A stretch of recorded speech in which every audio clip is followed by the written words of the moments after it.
Hello everyone, welcome to शिक्षक prep. Friends, आज की वीडियो में हम डिस्कस करने वाले हैं, जैसा कि आप जानते हैं आज 17 जनवरी है और सीटेट का सेकंड शिफ्ट का पेपर भी आपका हो चुका है।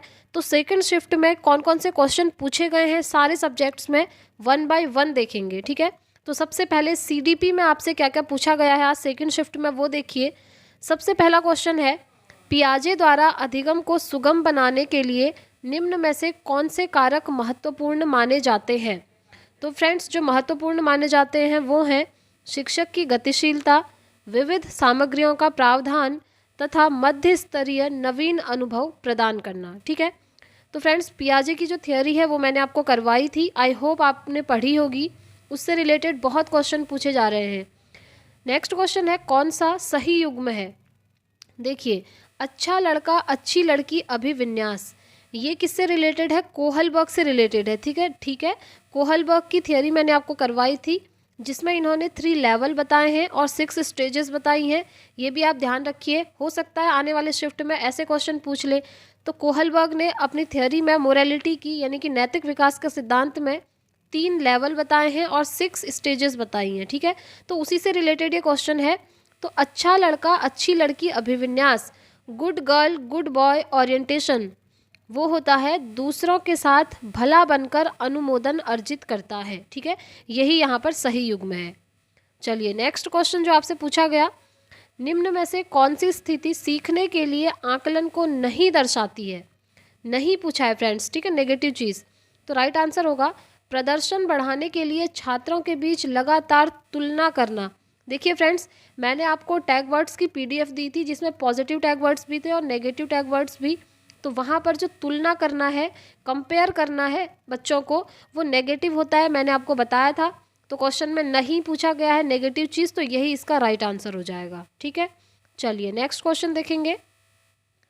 निम्न में से कौन सा विकल्प दी गई दिव्यांगता और संबंधित छात्रों के समावेशन हेतु संयोजन रणनीति का सही जोड़ा है। तो राइट आंसर होगा डिसकैलकुलिया, कैलकुलेटर का प्रावधान। ठीक है, तो देखिए फ्रेंड्स, जिस भी बच्चे को डिसकैलकुलिया होगा ना, डिसकैलकुलिया यानी कि उसे गणना करने में प्रॉब्लम है, मैथ्स में प्रॉब्लम हो रही है, तो उसको क्या करेंगे, कैलकुलेटर देंगे जिससे उसकी हेल्प हो जाएगी। ठीक है, तो ये इसका राइट आंसर हो गया। नेक्स्ट क्वेश्चन, अधिगम को प्रभावित करने वाला कौन सा कारक पर्यावरणीय कारक है। देखिए, पर्यावरणीय कारक पूछा है तो वो होगा विद्यालय। ठीक है, ये आप ध्यान रखेंगे, फैमिली। और अगर वैसे डायरेक्टली पूछ ले कि अधिगम को प्रभावित करने वाले कौन कौन से कारक हैं, तो वहाँ पर आप क्या कहेंगे पता है? वहाँ पर ऑप्शन होगा आपके पास आनुवंशिकता और साथ में होगा पर्यावरण। तो इस पर आप टिक करेंगे, क्योंकि अधिगम को प्रभावित करने वाले ये दोनों ही कारक होते हैं। और यहाँ पर पूछा था आपसे कि पर्यावरणीय कारक कौन सा है, तो वो हो जाएगा विद्यालय। चलिए नेक्स्ट क्वेश्चन, पूर्व संक्रियात्मक अवस्था में कौन सी संज्ञानात्मक क्षमता होती है। देखिए फ्रेंड्स, पूर्व संक्रियात्मक इसमें होती है लक्ष्य निर्देशित व्यवहार की क्षमता, यानी कि इस स्टेज में बच्चा गोल डायरेक्टेड बिहेवियर करना स्टार्ट कर देता है। ठीक है, ये सब मैंने आपको पियाजे की थियोरी में बताया था फ्रेंड्स। चलिए आगे बढ़ेंगे। आज की वीडियो में हम सिर्फ क्वेश्चन आंसर देखने वाले हैं जो पूछे गए हैं। ठीक है, थियोरी हमने कर ली है। नेक्स्ट क्वेश्चन, कोहलबर्ग के नैतिक विकास के सिद्धांत के किस चरण में बच्चे दूसरों के इरादों की उपेक्षा करते हैं और इसके बजाय अधिकार और नकारात्मक परिणामों के डर पर ध्यान केंद्रित करते हैं। तो राइट आंसर होगा सजा और आज्ञाकारिता अभिविन्यास। ठीक है, बच्चे को सजा ना मिले इसके लिए वो आज्ञा का पालन करते हैं। चलिए आगे देखेंगे। नेक्स्ट क्वेश्चन, किस तरह के प्रश्न पूछकर बच्चों में समालोचनात्मक सोच को बढ़ावा दिया जा सकता है। समालोचनात्मक सोच होती है फ्रेंड्स जिसमें बच्चा आलोचना कर पाए, किसी भी चीज़ को एज इट इज़ मान ना ले, उसके पीछे का रीज़न ढूंढे, प्रूफ ढूंढे, अपना दिमाग यूज़ करे, वो होता है समालोचनात्मक चिंतन। ठीक है, तो राइट आंसर हो जाएगा बीजों को अंकुरण के लिए हवा की आवश्यकता होती है, सिद्ध करने के लिए एक प्रयोग की रूपरेखा तैयार कीजिए। इस तरह के क्वेश्चन पूछकर आप बच्चों में समालोचनात्मक सोच को बढ़ा सकते हैं। ठीक, चलिए नेक्स्ट क्वेश्चन, दिव्यांग छात्रों की शिक्षा के संदर्भ में निम्न में से किस प्रावधान को एनईपी 2020 यानी कि राष्ट्रीय शिक्षा नीति 2020 द्वारा बढ़ावा नहीं दिया गया। देखो, किसको बढ़ावा नहीं दिया गया? अनिवार्य विशेष शिक्षा, इसको बढ़ावा नहीं दिया गया। ठीक है, ये इसका राइट आंसर हो जाएगा। नेक्स्ट क्वेश्चन है, समकालीन सिद्धांतकारों के अनुसार सीखना प्राथमिक रूप से एक डैश गतिविधि है। तो सीखना एक सामाजिक गतिविधि है, एक सोशल एक्टिविटी है। ठीक है, चलिए नेक्स्ट क्वेश्चन देखेंगे। अर्थपूर्ण अधिगम को सुसाध्य करने के लिए एक शिक्षिका को क्या करना चाहिए? संप्रत्ययों की समझ को महत्व देना चाहिए। ठीक है, कॉन्सेप्ट्स की जो अंडरस्टैंडिंग होती है उसको इम्पोर्टेंस देना है शिक्षिका ने। ठीक, चलिए नेक्स्ट क्वेश्चन। बच्चों के विकास का क्रम क्या होता है? सामान्य से विशिष्ट की ओर। ठीक है, आप ध्यान रखेंगे, मतलब जनरल टू स्पेसिफिक होता है। और फ्रेंड्स एक चीज़ और है, विकास से रिलेटेड 2 क्वेश्चन और हैं जो आपसे पूछे जा रहे हैं पहले की शिफ्ट में जो पूछे गए हैं। एक है बच्चे का सर से पैर की ओर जो विकास होता है वो क्या कहलाता है? तो वो कहलाता है फ्रेंड्स सिफेलोकॉर्डल। ठीक है, ये आप ध्यान रखेंगे। और दूसरा होता है बच्चे का केंद्र से परिधि की ओर जब विकास हो रहा है, यानी कि सेंटर टू पेरिफेरी बच्चे का विकास हो रहा है, उसको हम बोलते हैं प्रॉक्सिमोडिस्टल। ठीक है, ये दोनों क्वेश्चन भी इंपॉर्टेंट है सीटेट के लिए, ये आप ध्यान रखेंगे। नेक्स्ट क्वेश्चन देखेंगे, किस अवस्था में बच्चे वस्तु स्थायित्व की समझ तो बना लेते हैं? ठीक है, ऑब्जेक्ट परमानेंस की समझ बच्चों में आ जाती है, पर यह नहीं समझ पाते कि क्रियाएं परिवर्तनीय हैं। मतलब बच्चे के अंदर ऑब्जेक्ट परमानेंस आ गया है पर रिवर्सिबिलिटी का गुण नहीं आया है। ठीक है, और उनके निर्णय चीज़ों को मौजूदा दिखावट पर निर्भर करते हैं। तो ये कौन सी स्टेज होती है वो बताना है। तो ये होती है फ्रेंड्स पूर्व संक्रियात्मक अवस्था। ठीक है, ये आप ध्यान रखेंगे। प्री कन्वेंशनल पीरियड, इनसे रिलेटेड सारे मैंने कैरेक्टर्स आपको बताए हुए हैं फ्रेंड्स। जैसे पियाजे की थियोरी में डेवलपमेंट के 4 स्टेजेस होते हैं, SPCF sensory motor, pre operational, concrete operational and formal operational English में। ठीक है, हिंदी में होता है संवेदी प्रेरक अवस्था, इसको कुछ बोलते हैं जो ऊपर था पूर्व संक्रियात्मक अवस्था प्री ऑपरेशनल, कॉन्क्रीट को बोलते हैं मूर्त संक्रियात्मक की अवस्था, और फॉर्मल को बोलते हैं औपचारिक संक्रियात्मक की अवस्था। तो इनसे रिलेटेड बहुत क्वेश्चन पूछे जा रहे हैं फ्रेंड्स। अगर आप टोटल पेडागोजी में देखेंगे ना 4 से 5 क्वेश्चन पियाजे से ही आ रहे हैं। ठीक है, तो आप पियाजे की थियोरी अच्छे से करके जाइएगा। चलिए नेक्स्ट क्वेश्चन, एक प्रगतिशील कक्षा में अधिगम कौन सी प्रक्रिया है? तो अधिगम जो है एक सामाजिक प्रक्रिया है, सोशल एक्टिविटी है। ठीक है, प्रोग्रेसिव एजुकेशन को कौन बढ़ावा देते हैं? John Dewey. ठीक है, चलिए राष्ट्रीय शिक्षा नीति 2020 के अनुसार मूल्यांकन का उद्देश्य क्या है? तो उनका उद्देश्य है बच्चों को सीखने की प्रक्रिया में मदद करना। ठीक है, चलिए आगे बढ़ेंगे। देखिए फ्रेंड्स, ये तो है NEP 2020। इस बार सीटेट में एक नया कॉन्सेप्ट पूछा जा रहा है निपुण भारत से रिलेटेड। इससे पहले तक इस टॉपिक से कभी सीटेट में क्वेश्चन नहीं आया है, इस बार ये नया टॉपिक है निपुण भारत। ठीक है, इसीलिए मैंने अप्रॉक्स 3 दिन पहले एक वीडियो बनाई है निपुण भारत के ऊपर। अगर आप उस वीडियो को देख लेते हैं ना फ्रेंड्स, तो आपको निपुण भारत से रिलेटेड सारी चीज़ें समझ में आ जाएंगी। फिर इससे रिलेटेड आप कोई भी क्वेश्चन गलत नहीं करेंगे। वो वीडियो लगभग 2 लाख स्टूडेंट्स ने देख ली है, तो आप भी देख लीजिए, आपको भी वो काफ़ी हेल्प करने वाली है। चलिए नेक्स्ट क्वेश्चन देखते हैं। प्रतिभाशाली विद्यार्थी जानकारी को जल्दी और सही तरीके से अवशोषित कर लेते हैं। ठीक है, ये इसका राइट आंसर। नेक्स्ट क्वेश्चन, विद्यार्थियों को नए संप्रत्यय पढ़ाते समय शिक्षक को किससे बचना चाहिए? देखिए बचना चाहिए वाले क्वेश्चन भी पूछे जा रहे हैं, मतलब नेगेटिव चीज़ पूछी है कि शिक्षक को क्या नहीं करना चाहिए। तो शिक्षक को पहले जटिल अवधारणाओं को प्रस्तुत करना और फिर सरल की ओर बढ़ना, ये चीज़ नहीं करनी चाहिए। ठीक है, ये इसका राइट आंसर हो गया। टीचर की ये रिस्पॉन्सिबिलिटी होती है कि सबसे पहले बच्चों को सरल चीज़ें बताएं, उसके बाद धीरे धीरे जटिलता की ओर ले जाएं। तो फ्रेंड्स ये थे CDP यानी कि बाल विकास के कुछ क्वेश्चंस जो आज आपसे पूछे गए हैं। अब हम डिस्कस करने वाले हिंदी में। ठीक है, हिंदी में आपसे क्या क्या पूछा गया है। देखिए जैसा कि आप जानते हैं हिंदी में 15 मार्क्स का आपका पैसेज आता है, जिसमें से एक गद्यांश रहता है और एक पद्यांश रहता है। ठीक है, अब उससे अदर जो 15 मार्क्स आपके बच्चे, उसमें आपसे पेडागोजी पूछी जाती है ना। तो इस पेडागोजी में कौन कौन से क्वेश्चन आपसे पूछे गए हैं वो हम देखने वाले हैं। तो चलिए सबसे पहला क्वेश्चन है, वाइगोत्स्की के अनुसार बच्चों में भाषा का विकास कब होता है? तो बच्चों में भाषा का विकास होता है समाज के साथ अंतःक्रिया करके। ठीक है, और वाइगोत्स्की से रिलेटेड एक चीज़ और ध्यान रखेंगे, जहाँ भी आपको समाज दिख जाए ना फ्रेंड्स, और जहाँ भी आपको संस्कृति दिख जाए ना, 3 चीज़ें हैं इनसे रिलेटेड, और जहाँ भी आपको भाषा दिख जाए और क्वेश्चन में अगर वाइगॉत्स्की लिखा हो तो आप उस आंसर पे टिक कर दीजिए जिसमें भी आपको या तो समाज मिले, या तो संस्कृति मिले, या तो भाषा मिले। आपका क्वेश्चन बिल्कुल सही हो जाएगा, ठीक है, क्योंकि ये इन 3 चीज़ों को बहुत ज़्यादा इंपॉर्टेंस देते हैं। चलिए नेक्स्ट क्वेश्चन, भाषा के अंतःक्रियात्मक मॉडल के बारे में निम्न में से विषम कथन का चयन कीजिए। तो विषम कथन होगा व्याकरण और शब्दावली की परस्पर संबंध को स्थापित करने के साधन के रूप में भाषा, ठीक है, ये विषम कथन है। चलिए नेक्स्ट क्वेश्चन, भाषा से क्या अभिप्राय है। देखिए फ्रेंड्स, ये जो है ना सीटेट का फेवरेट है हिंदी में, ये एज इट इज़ उठ करके सेंटेंस बहुत बार आ चुका है कि भाषा से क्या अभिप्राय है। तो भाषा जो है व्यवस्थाओं की व्यवस्था है, ये आप अच्छे से याद रख लीजिएगा, ठीक है, ये सिंपल सा क्वेश्चन है। चलिए आगे बढ़ेंगे। नेक्स्ट क्वेश्चन, भाषा के साथ संलग्नता देखते हैं। भाषा के साथ संलग्नता का क्या अर्थ है। तो इसका अर्थ होता है शिक्षार्थी भिन्न भिन्न उद्देश्यों के लिए भाषा का प्रयोग करते हैं और सीखते हैं, ठीक है। चलिए नेक्स्ट क्वेश्चन, राष्ट्रीय शिक्षा नीति 2020 आपके अनुसार विद्यालयी शिक्षा का ढांचा कैसा है। आपको बताना है कि राष्ट्रीय शिक्षा नीति 2020 के अनुसार जो एजुकेशन सिस्टम है वो कैसी है। वो है 5+3+3+4, ठीक है, ये आपको ध्यान रखना है। इससे पहले क्या था, 10+2 वाला सिस्टम था, है ना, बट NEP 2020 ने 5+3+3+4 का प्रस्ताव रखा है। चलिए आगे बढ़ेंगे।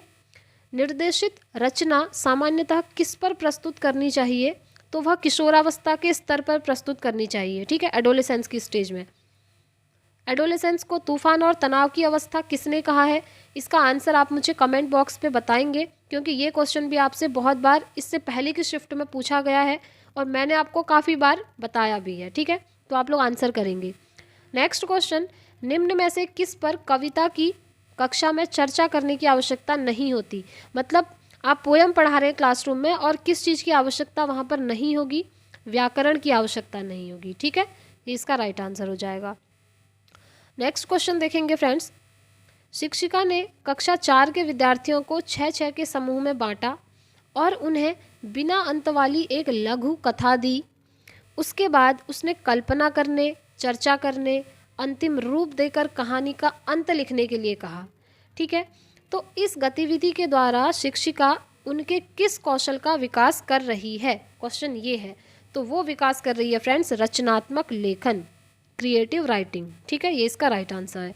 नेक्स्ट क्वेश्चन देखेंगे, निम्न में से कौन सी गतिविधि कहानी पढ़ने के बाद विद्यार्थियों में निष्कर्ष निकालने का कौशल विकसित करने की सर्वाधिक उपयुक्त गतिविधि है।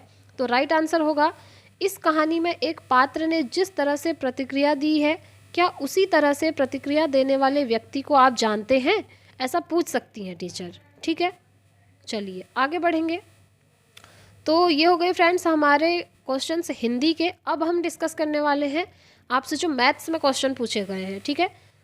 जैसा कि आप जानते हैं मैथमेटिक्स में क्या होता है, पेपर 2 में 10 मार्क्स का आपका पेडागोजी रहता है और 20 मार्क्स का आपसे कंटेंट पूछा जाता है, ठीक है, सॉल्व करने वाला, और 10 मार्क्स की आपकी पेडागोजी रहती है। तो ये जो आपकी पेडागोजी रहती है, यहाँ पर कैसे क्वेश्चन बने हैं वो देखने वाले हैं। पेडागोजी में देखिए ऐसे क्वेश्चन है, पहला है, एक विद्यार्थी गेंदों की गणना एक एक गेंद पर उंगली रखकर और क्रम से उस संख्या का नाम बोलते हुए कर रही है। उसने कुछ गेंदों की 2 बार गणना की, तो इस बच्ची में पूर्व संख्या की किस अवधारणा को अभी और मजबूत करने की आवश्यकता है। तो राइट आंसर हो जाएगा फ्रेंड्स एक एक संगति, ठीक है, एक एक संगति। नेक्स्ट क्वेश्चन, गणित के शिक्षक के पेशेवर विकास के लिए निम्न में से कौन सा वांछनीय नहीं है। देखिए नेगेटिव पूछा है, कौन सा नहीं है, तो वो होगा अपने और दूसरे विद्यालयों के गणित के शिक्षकों के साथ न्यूनतम वार्तालाप, ठीक, ये इसका राइट आंसर है। नेक्स्ट क्वेश्चन, एक गणित की अध्यापिका ने अपनी कक्षा के समक्ष एक प्रश्न रखा। देखिए कैसा प्रश्न रखा है, 4 अंकों 7, 8, 4, 6 को लीजिए, इस तरह की 4 अंकों वाली सबसे छोटी और सबसे बड़ी संख्या बनाइए, उसकी कोई भी अंक उनमें दोबारा ना आए, ठीक है, ये भी ध्यान रखना है। तो छात्रों के विविध जवाबों के बाद वे छात्रों से पूछती हैं कि आपने जो दो संख्याएं बनाई हैं उनमें अंकों के क्रम के बारे में सोचिए। क्या आप बता सकते हैं कि सबसे बड़ी और सबसे छोटी संख्या कैसे बनी? अपनी क्रियाविधि को लिखिए। ठीक है, ये क्वेश्चन है। तो निम्न कथनों में से कौन सा कथन उपर्युक्त के संदर्भ में सही है, आपको ये बताना है। तो सही होगा फ्रेंड्स कि शिक्षिका छात्रों द्वारा दिए गए उत्तरों में सम्मिलित उनकी चिंतन प्रक्रिया को समझना चाहती है। ठीक है, बेसिकली वो बच्चों की थॉट प्रोसेस को समझना चाह रही है, ये इसका आंसर है। देखिए फ्रेंड्स, सीटेट में ऐसे ही लेंदी क्वेश्चन आते हैं, क्वेश्चन इतना बड़ा है और आंसर छोटा सा मिला आपको, है ना। तो इस बार काफ़ी लंबे लंबे क्वेश्चन आपसे पूछे जा रहे हैं, इसलिए आप अपनी रीडिंग स्किल को सबसे पहले अच्छी बनाइएगा, वो भी कंप्यूटर में देखने वाली। ठीक है, क्योंकि ऑनलाइन एग्ज़ाम हो रहे हैं आपके, आप जानते हैं। नेक्स्ट क्वेश्चन है, प्राथमिक स्कूल की गणित की अध्यापिका चाहती है कि उनके छात्र दैनिक जीवन में सूचना को व्यवस्थित करने, निरूपित करने और अर्थ निकालने के आंकड़ों के प्रबंधन की प्रशंसा करें। तो निम्न में से कौन सा अध्यापिका को अधिगम के परिणामों को प्राप्त करने में सहायता करेगा? तो आंसर होगा रेल समय सारणी का या समाचार पत्रों में प्रकाशित सर्वेक्षणों आदि का उपयोग करना। ठीक है, ये इसका राइट आंसर है।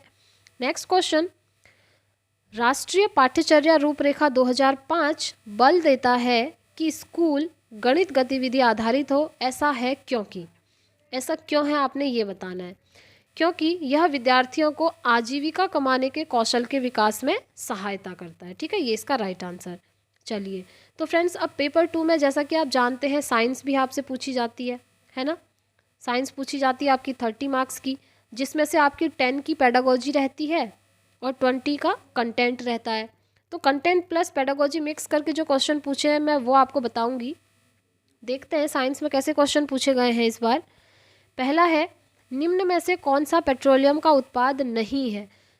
तो फ्रेंड्स आपको ध्यान रखना है, जो सीएनजी होता है ना वो पेट्रोलियम का उत्पाद नहीं होता है। ठीक है, वहाँ पर ऑप्शंस थे, बिटुमेन है, केरोसिन ऑयल है। ठीक है, ये आपको ध्यान रखने हैं, ये सब पेट्रोलियम के उत्पाद होते हैं, बट जो सीएनजी होता है ना वो नहीं होता है। तो ये इसका राइट आंसर हो गया। नेक्स्ट क्वेश्चन, किस स्थान की चक्रवात से सबसे अधिक प्रभावित होने की संभावना है? तो वो होगा फ्रेंड्स पुरी। ठीक है, चलिए नेक्स्ट क्वेश्चन, एक शिक्षक के दृष्टिकोण से निम्न में से किसे आप शिक्षण में वैज्ञानिक विधा के लिए सबसे उपयुक्त समझते हैं? तो राइट आंसर होगा अवधारणाओं से संबंधित गतिविधियों को शिक्षार्थियों से कराना। ठीक है, चलिए आगे बढ़ेंगे। विज्ञान के मूल्यांकन में सतत एवं समग्र मूल्यांकन का अर्थ क्या है? देखिए फ्रेंड्स, सतत एवं समग्र मूल्यांकन, इसे इंग्लिश में बोलते हैं continuous and comprehensive evaluation, CCE।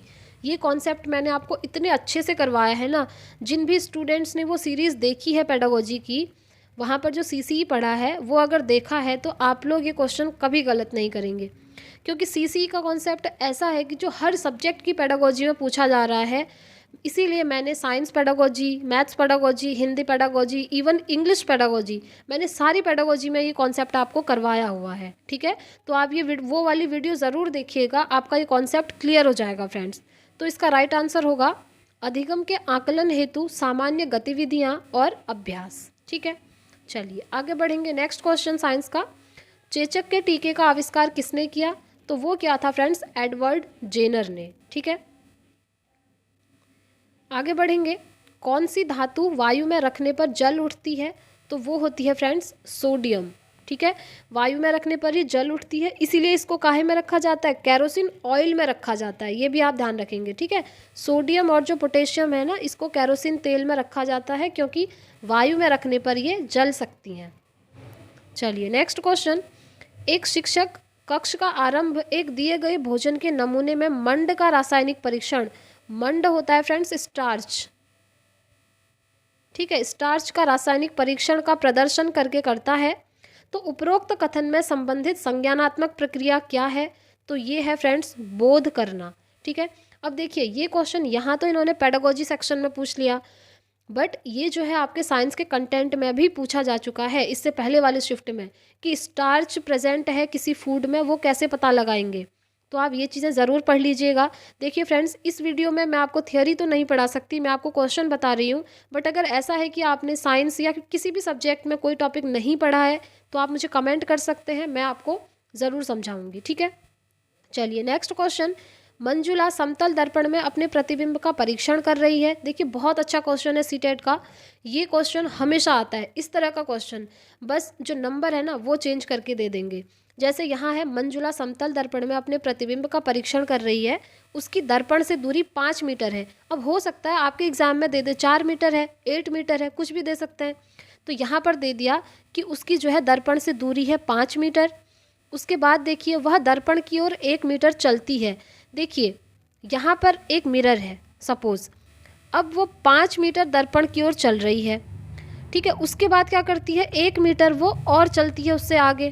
तो अब पहले मंजुला इधर थी, 1 मीटर चल गई तो अब इधर हो गई, 4 पे आ गई वो, ठीक हो गया। अब उसकी और दर्पण में बने उसके प्रतिबिंब के बीच की दूरी क्या होगी। देखिए फ्रेंड्स, प्रतिबिंब भी उसी दूरी में बनता है मिरर में जिस दूरी में आप सामने पे खड़े होंगे। पहले आप 5 पर थे, उसके बाद 1 मीटर और आगे चल गए तो आप 4 पे हो गए। तो आपकी भी जो इमेज बनेगी ना वो यहीं पर बनेगी, मिरर के उधर भी आपकी 4 मीटर दूरी पर ही बनेगी प्रतिबिंब, ठीक है। तो ये कितना हो जाएगा, आप 4+4 कर देंगे तो ये हो जाएगा 8 मीटर। बहुत सिंपल क्वेश्चन है फ्रेंड्स, बस थोड़ा सा दिमाग लगाने की ज़रूरत है। तो इसका राइट आंसर हो जाएगा 8, ठीक है। अगर आपको समझ आया तो फ्रेंड्स ठीक है, नहीं आया तो आप फिर से पूछ सकते हैं, मैं आपको समझा दूंगी।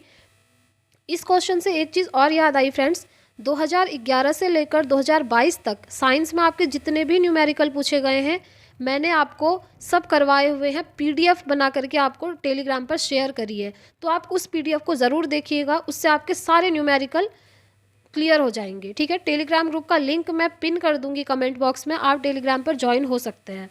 चलिए नेक्स्ट क्वेश्चन है, राष्ट्रीय पाठ्यचर्या रूपरेखा 2005 के अनुसार अच्छी विज्ञान शिक्षा कैसी होनी चाहिए। तो होनी चाहिए बच्चे के प्रतिनिष्ठ, ठीक है, अच्छी विज्ञान शिक्षा। नेक्स्ट क्वेश्चन, लोहे के एक ठोस आयताकार गुटके को किसी मेज के शीर्ष पर इसके विभिन्न फलकों को मेज को स्पर्श करते हुए रखा गया है। विभिन्न प्रकरणों में लोहे का यह ठोस गुटका आरोपित करता है एक समान बल परंतु भिन्न भिन्न दाब, ठीक है। देखिए एक आयताकार गुटका है, उसको मेज पर रखा है, तो क्या हुआ कि विभिन्न फलकों को मेज को स्पर्श करते हुए रखा है, तो विभिन्न प्रकरणों में लोहे का यह ठोस गुटका आरोपित होता है। देखिए बल तो समान होगा परंतु दाब जो है हर जगह अलग लगेगा, इधर अलग लगेगा, इधर अलग लगेगा, ठीक है। तो ये इसका राइट आंसर है। फ्रेंड्स आज हम इतना थ्योरी पर नहीं जाएंगे, आज क्वेश्चंस देखेंगे। एनसीएफ 2005 में यह सिफारिश की गई है कि उच्च प्राथमिक स्तर पर विज्ञान शिक्षण में अधिक बल दिया जाना चाहिए। राइट आंसर है कक्षा की पढ़ाई को विद्यालय के बाहरी जीवन से संबंधित करने के लिए, ठीक है। तो फ्रेंड्स आज की वीडियो में यही क्वेश्चन थे जो आपसे पूछे गए हैं सेकंड शिफ्ट में। आई होप आपके लिए ये वीडियो इन्फॉर्मेटिव रही होगी। वीडियो पसंद आई है तो प्लीज़ वीडियो को लाइक एंड शेयर कर दीजिए, चैनल को सब्सक्राइब कर लीजिए, बेल आइकन भी प्रेस कर लीजिए ताकि ऐसे ही इंपॉर्टेंट वीडियोस आप तक पहुंच सके। तो फ्रेंड्स अब हम मिलते हैं नेक्स्ट वीडियो में, तब तक के लिए thank you, bye bye, take care, all the very best.